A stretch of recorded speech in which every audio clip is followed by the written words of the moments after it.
آقا علیہ الصلوۃ والسلام نماز کے لیے جاتے ہوئے سیدہ طیبہ طاہرہ شہزادی کونین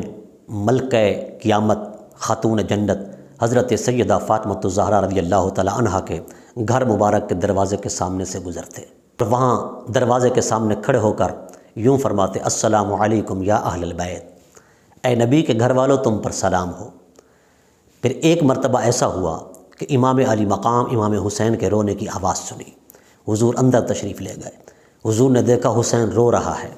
فرمایا بیٹی فاطمہ میرا حسین کیوں رو رہا ہے؟ اللہ اکبر، اے فاطمہ تجھے کئی بار کہا ہے حسین کو رونے نہ دیا کر، حسین جب طبیعت کے تقاضے سے بھی روتا ہے مجھ مصطفیٰ کے دل کو تکلیف ہوتی ہے، ان بقاء یؤذیہ ہے، اس کا رونا مجھے تکلیف دیتا ہے، اذیت دیتا ہے، مجھ مصطفیٰ کا دل ملال میں آ جاتا ہے، پریشانی میں آ جاتا ہے۔ اللہ اکبر، ذرا اندازہ فرمائیے، ذرا سوچئے کلمہ پڑھنے والوں، جب حسین طبیعت کے تقاضے سے روئے تو مصطفیٰ کے دل کو اذیت پہنچتی ہے، ملال پہنچتا ہے، تکلیف پہنچتی ہے، حضور پریشان ہو جاتے ہیں، حضور غمزدہ اور غمگین ہو جاتے ہیں۔ جب حسین کو زبردستی جبراً رلایا گیا، حسین کے جگر پاروں کو اس کے سامنے کاٹا گیا، شہید کیا گیا،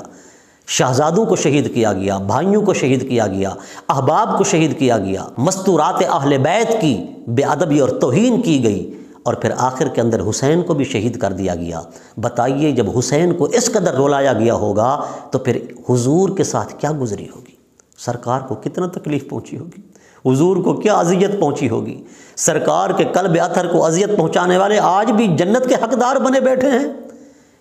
ڈیٹھ پن کا یہ عالم ہے، ہٹ دربی کا یہ عالم ہے کہ حسین کو باغی کہیں، حسین کے گلے پہ چھریاں چلائیں، حسین کے گلے پہ تلواریں چلائیں، حسین کے گلے میں نیزے گھونپیں، اور پھر بھی کہیں ہم حضور کی شفاعت کے حقدار ہیں، ہم بھی جنت کے مستحق ہیں۔ لعنت ہے تم پر کہ تم کبھی بھی جنت کے مستحق نہیں ہو سکتے، حضور کی شفاعت کے حقدار نہیں ہو سکتے۔